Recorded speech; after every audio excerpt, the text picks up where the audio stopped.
विद्यार्थी मित्रांनो, आपण चिटणीसाची कार्यपद्धती ह्या विषयातील कंपनीचे संचालक व मुख्य व्यवस्थापकीय कर्मचारी हे प्रकरण नंबर 6चा अभ्यास करत आहोत. त्यामध्ये उपघटक आहे कंपनी चिटणीसाची कर्तव्ये. आता कंपनीमध्ये जो चिटणीस आहे त्या चिटणीसाला वेगवेगळी कार्य पार पाडावी लागतात. तसेच त्याची काही अधिकार आहेत, त्याची काही कर्तव्ये आहेत. तर चिटणीसाची कर्तव्ये काय आहेत, तर त्यामध्ये आहे वैधानिक कर्तव्ये. चिटणीसाच्या कर्तव्यामध्ये वैधानिक कर्तव्ये हे त्याचं पहिलं कर्तव्य आहे. वैधानिक कर्तव्यामध्ये कंपनी कायद्यामध्ये कंपनी चिटणीसाची ही कर्तव्ये नमूद केलेली आहेत. तर त्यामध्ये 1 नंबर आहे कंपनीतील विविध सभा तसेच संचालक मंडळांच्या सभा यांचं आयोजन करणे व सभांना हजर राहण्याचं काम हे चिटणीसाला करावं लागतं. कारण की कंपनीमधील ज्या काही सभा घेतल्या जातात त्या सभेचं पूर्ण आयोजन आणि नियोजन हे कंपनी चिटणीसाला करावं लागतं. म्हणून कंपनी चिटणीसाला जी काही कर्तव्ये आहेत ती पार पाडावी लागतात. म्हणजे सभेचं आयोजन करणे, त्याचबरोबर त्या सभेला हजर राहणे, व त्या सभा वेगवेगळ्या प्रकारच्या असतील त्या सर्व सभांचं आयोजन करायचं. तर संचालक मंडळांच्या ज्या सभा आहेत त्या संचालक मंडळाच्या सभा या वैधानिक कर्तव्यामध्ये चिटणीसाला ही कर्तव्ये पार पाडावी लागतात. तसंच कंपनी सभांचे इतिवृत्त तयार करणे. कंपनी चिटणीसाला 3 प्रकारची कार्य करावी लागतात. एक म्हणजे सभेच्या अगोदरचं कार्य, दुसरा आहे सभा चालू असतानाचं कार्य आणि तिसरं आहे सभा संपल्यानंतरचं कार्य. तर चिटणीसाला कंपनीची सभा संपल्यानंतर कंपनीचं इतिवृत्त तयार करण्याचं कार्य हे पार पाडावं लागतं. तसंच कंपनीचे पत्रव्यवहार सांभाळणे, सभेच्या सूचना तयार करणे, परिपत्रक तयार करणे, विविध नियामक पुस्तके तयार ठेवणे. उदाहरणार्थ सभासदांचे नोंदवही, कर्जरोखेधारकांची नोंदवही, तसेच नोंदणी अधिकाऱ्याकडे विविध विवरणपत्रे दाखल करणे इत्यादी कार्य जे आहेत ही सर्व कार्य चिटणीसाला पार पाडावी लागतात. तसंच आवश्यक असे विवरणपत्रे कंपनी नोंदणी अधिकाऱ्यांकडे दाखल करणे. कंपनीमध्ये जे काही कार्य केलं जातं ते सर्व कार्यांचं नियोजन व मदत ही चिटणीसाला करायची असते. कंपनीमध्ये व्यवस्थापनाचं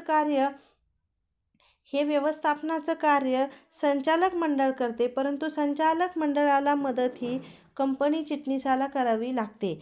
मग कंपनी चिटणीसाला ही सर्व कर्तव्ये पार पाडावी लागतात, वैधानिक कर्तव्य आहेत. आता इतिवृत्त तयार करणे म्हणजे काय, तर सभेत जी काही पार पाडलेलं कामकाज आहे त्या कामकाजाची लेखी नोंद करणे म्हणजे इतिवृत्त तयार करणे. जे काही कार्य पार पडलेलं आहे सभेमध्ये ते सर्व सविस्तर चिटणीसाला लिहून ठेवायचं आणि पुढील सभेमध्ये ह्या इतिवृत्ताचं वाचन हे करून दाखवायचं असतं. म्हणून सभा संपल्यानंतर लगेच चिटणीसाला इतिवृत्त तयार करावी लागतात. ही चिटणीसाची वैधानिक कर्तव्ये आहेत. त्याचबरोबर चिटणीसाचं दुसरं कर्तव्य आहे ते म्हणजे सामान्य कर्तव्ये. आता सामान्य कर्तव्यामध्ये कंपनीची व्याप्ती, व्यवसायाचे स्वरूप, कंपनी चिटणीस व कंपनीमधला करार या सर्वांवर कंपनी चिटणीसाची कर्तव्ये अवलंबून असतात. काही कर्तव्ये हे खाली दिलेली आहेत, तर त्यामध्ये संचालक मंडळाला तसेच संचालकांना त्यांची कर्तव्ये, अधिकार व जबाबदाऱ्या पार पाडताना मार्गदर्शन करणे. म्हणजेच काय की संचालक मंडळाला मदत करण्याचं काम हे चिटणीसाचं असतं. म्हणून चिटणीस हा सल्लागार आहे, चिटणीस हा प्रशासकीय अधिकारी आहे, चिटणीस हा वैधानिक कर्तव्यही पूर्ण करत असतो. व्यवस्थापनाचं सुद्धा कार्य चिटणीस करत असतो. म्हणजे व्यवस्थापनाचं कार्य म्हणजे की जे काही संचालक मंडळ आहेत त्या संचालक मंडळाला मदत करण्याचं कार्य हे चिटणीस करत असतो. त्यानंतर कंपनी कायद्यानुसार सर्व कर्तव्यांचे पालन करून अधिकारी व व्यवस्थापनाचे प्रतिनिधित्व करणे. तसंच कंपनी कामकाज नेटकेपणाने चालविण्यास संचालक मंडळाला मदत करणे. कंपनीमधील जे काही कामकाज आहे ते कामकाज नीटनेटकेपणाने व्यवस्थित नियोजनबद्ध करण्यासाठी संचालक मंडळाला मदत करण्याचं काम चिटणीस करत असतो. तसंच उत्तम संस्थात्मक प्रशासक प्रस्थापित करण्यासाठी संचालक मंडळाला मार्गदर्शन व मदत करणे. जे उत्तम संस्थात्मक प्रशासक म्हणजे गुड कॉर्पोरेट गव्हर्नमेंट हे प्रशासन प्रस्थापित करण्याचं काम हे चिटणीसाला करावं लागतं. म्हणजे ह्यासाठी मदत करण्याचं काम चिटणीस करत असतो. 5 नंबर आहे संचालक मंडळाने सोपविलेल्या सर्व कर्तव्यांची पूर्तता करणे. संचालक मंडळाने जी काही कार्य सोपवलेले आहेत ते सर्व कार्य जे आहे ती कार्य व्यवस्थितपणे जबाबदारीने करण्याचं काम हे चिटणीसाचं असतं. त्यानंतर कंपनी चिटणीसाचे उत्तरदायित्व. आता कंपनी चिटणीस हा मुख्य व्यवस्थापकीय कर्मचाऱ्यांपैकी एक समजला जात असल्याने तो अनेक गोष्टींसाठी जबाबदार धरला जातो. कंपनी कायदा तसेच इतर कायद्यातल्या तरतुदींचे पालन न केल्यास तो शिक्षेसुद्धा पात्र ठरू शकतो. म्हणून कंपनी चिटणीसाचं उत्तरदायित्व आहे की कंपनी चिटणीसाने जर एखाद्या तरतुदीचे पालन जर केले नाही तर कंपनी कायदा तसेच कोणत्याही कायद्यातील तरतुदीचे जर पालन केले नाही तर तो शिक्षेसाठी पात्र ठरत असतो. त्यानंतर आहे कंपनी चिटणीसाचे अधिकार. कंपनी चिटणीसाला त्याचे अधिकार हे दिलेले असतात. ते म्हणजे कंपनी कायदा, संचालक मंडळ तसेच भागधारकांकडून मिळालेले असतात. मग काही अधिकार त्याला सेवा करारानुसारही मिळालेले असतात. म्हणजे जो काही सेवा करतो चिटणीस त्या सेवा करारानुसार त्याला काही अधिकार मिळालेले असतात. त्यामध्ये पहिला आहे त्याच्या स्वतःच्या विभागाचे पर्यवेक्षण व कामाचे नियंत्रण करण्याचे अधिकार. कंपनी चिटणीसाला त्याचा जो स्वतःचा विभाग आहे त्या स्वतःच्या विभागाचे पर्यवेक्षण करायचे व कामाचे नियंत्रण करण्याचे अधिकार हे कंपनी चिटणीसाला आहेत. त्यानंतर कंपनीची कर्तव्ये बजावताना जर चिटणीसाला काही नुकसान झाले तर त्याची नुकसान भरपाई कंपनीकडून घेण्याचा अधिकारसुद्धा चिटणीसाला आहे. त्यानंतर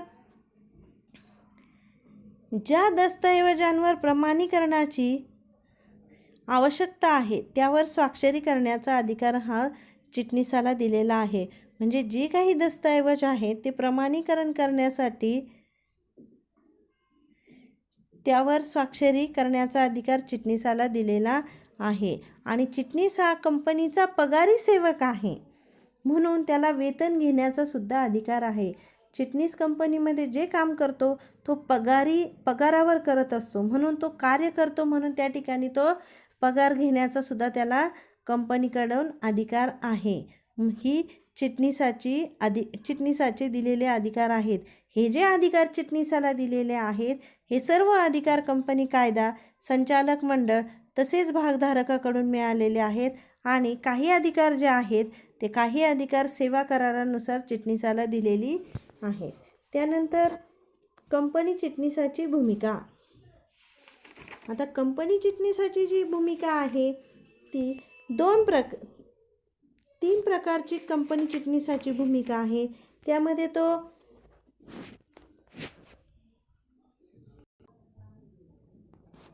त्यामध्ये वैधानिक अधिकाऱ्याच्या भूमिकेत जो चिटणीस आहे कंपनी प्रशासनात चिटणीसाची भूमिका ही अत्यंत महत्त्वाची आहे. व त्याची जी भूमिका आहे ही 3 प्रकारची आहे. कंपनी चिटणीसाची भूमिका वैधानिक अधिकारी म्हणजे 2 नंबर आहे समन्वयक अधिकारी, मग त्यामध्ये अंतर्गत आणि बहिर्गत, आणि 3 नंबर आहे प्रशासकीय अधिकारी. अशा 3 भूमिका चिटणीसाच्या आहेत. त्यामध्ये आहे 1 नंबर वैधानिक अधिकाऱ्याच्या भूमिकेत. मग कंपनीचा महत्त्वाचा अधिकारी चिटणीस असल्याने कायद्यातील तरतुदींची पूर्तता करण्याची जबाबदारी सर्वस्वी चिटणीसाकडे असते. कायद्यातील ज्या काही तरतुदी आहेत त्या तरतुदींची पूर्तता करण्याची जबाबदारी चिटणीसाची आहे. कंपनीमध्ये संचालक मंडळाने जर एखादा ठराव संमत केला तर त्याची अंमलबजावणी करण्याचं काम हे चिटणीस करत असतो. मग आकडा आहे कागदपत्रांचे किंवा दस्तऐवजांचे प्रमाणीकरण करण्यासाठी स्वाक्षरी करणे. जे काही कागदपत्रे आहेत, जे काही दस्तऐवज आहेत, ती दस्तऐवज ते कागदपत्रे प्रमाणित करण्याचा अधिकार प्रमाणित करण्यासाठी स्वाक्षरी करण्याचा अधिकार चिटणीसाला दिलेला आहे. तसेच वार्षिक विवरणपत्रे स्वाक्षरी करून नोंदणी अधिकाऱ्याकडे दाखल करणे. जी काही वर्षाची विवरणपत्रे आहे, ती सर्व विवरणपत्रे ही स्वाक्षरी करून नोंदणी अधिकाऱ्याकडे दाखल करणे. चिटणीसाने स्वाक्षरी केली तर ते काम योग्य पद्धतीने झालं असं ठरवलं जातं आणि त्याची नोंद ही नोंदणी अधिकाऱ्याकडे दाखल केली जाते. तसंच वैधानिक पुस्तकांचे जतन करणे. वैधानिक पुस्तकांचे जतन करणे, जी काही वैधानिक पुस्तके आहेत त्यांचं जतन करणे. त्यामध्ये उदाहरणार्थ कंपनीच्या सर्वसाधारण सभा, संचालक मंडळ, सभेची इतिवृत्ते, सभासदांची नोंदवही, कर्जरोखेदारांची नोंदवही, संचालकांची नोंदवही आणि मुख्य व्यवस्थापकीय अधिकाऱ्यांची नोंदवही, ह्या सर्व जी काही ही नोंदवही आहेत, ही सर्व विवरण पुस्तके जे आहेत त्यांचं जतन करण्यासाठी चिटणीस करत असतो. नंतर कायद्यातील तरतुदींचे अनुपालन झाल्याची खात्री करणे. कायद्यातील ज्या काही तरतुदी आहेत त्याचं पालन झालेलं आहे याची खात्री करण्याचं काम हे कंपनी चिटणीसाचं आहे. त्यानंतर कंपनी चिटणीसाची दुसरी भूमिका आहे ती म्हणजे समन्वयाच्या भूमिकेत. समन्वयकाच्या भूमिकेमध्ये चिटणीस म्हणजे संचालक मंडळ हे सर्वोच्च प्रशासकीय अधिकारी असल्यामुळे कंपनीची धोरणे ते ठरवत असतात. या धोरणांची अंमलबजावणी करणे हे कंपनी चिटणीसाचे कर्तव्य आहे. यासाठी संचालक मंडळ आणि कंपनीचे कार्यकारी अधिकारी यांच्यात समन्वय साधण्याचे काम चिटणीसाचे असते. चिटणीस हा संचालक मंडळाचा प्रमुख. कंपनी चिटणीस हा 2 प्रकारे समन्वयक आहे. कंपनी चिटणीस हा 2 प्रकारे समन्वयक आहे. म्हणजे अंतर्गत आणि दुसरा आहे बहिर्गत. अंतर्गत आणि बहिर्गत अशा 2 प्रकारे समन्वयक म्हणून आहे. तर त्यामध्ये संचालक, सभेचे अध्यक्ष, व्यवस्थापकीय संचालक हे एका बाजूला, तर विविध विभागाचे कार्यकारी अधिकारी, व्यापारी संघ, हिशोबनीस हे दुसऱ्या बाजूला. मग अशा परिस्थितीत कंपनी चिटणीस अंतर्गत समन्वयक म्हणून महत्त्वाची भूमिका पार पाडत असतो व त्यांच्यात समन्वय साधण्याचा प्रयत्न करत असतो. जे संचालक आहे, संचालक, अध्यक्ष, व्यवस्थापकीय संचालक, तसंच व्यापारी संघ, अधिकारी, हिशोबनीस यांच्यामध्ये समन्वय साधण्याचा प्रयत्न हा चिटणीस करत असतो. म्हणजे हे अंतर्गत व्यवस्थापनेसाठी चिटणीसाला हे यांच्यात समन्वय साधावा लागतो. तर भागधारक, सरकार तसेच जनता यांच्याशी कंपनीचे नाते प्रस्थापित करण्यासाठी चिटणीसाला बहिर्गत समन्वयक म्हणून भूमिका पार पाडावी लागतात.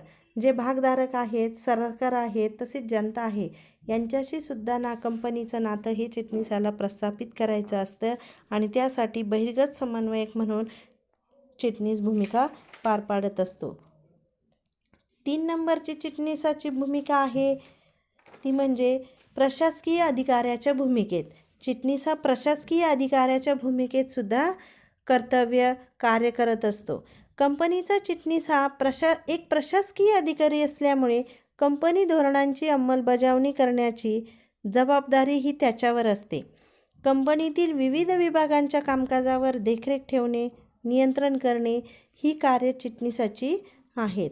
मग चिटणीसासारख्या महत्त्वाच्या पदावर असल्यामुळे तो कंपनी प्रशासनाच्या विविध पैलूंचे अवलोकन करू शकतो. तसेच संस्थेला बळकट व कार्यक्षम संस्था म्हणून विकसित करू शकतो. म्हणजे चिटणीसाला त्याच्या कर्तव्यामध्ये प्रशासकीय अधिकाऱ्याची भूमिका अशी पार पाडावी लागते की कंपनी असेल किंवा संस्था, त्या संस्थेला बळकट व कार्यक्षम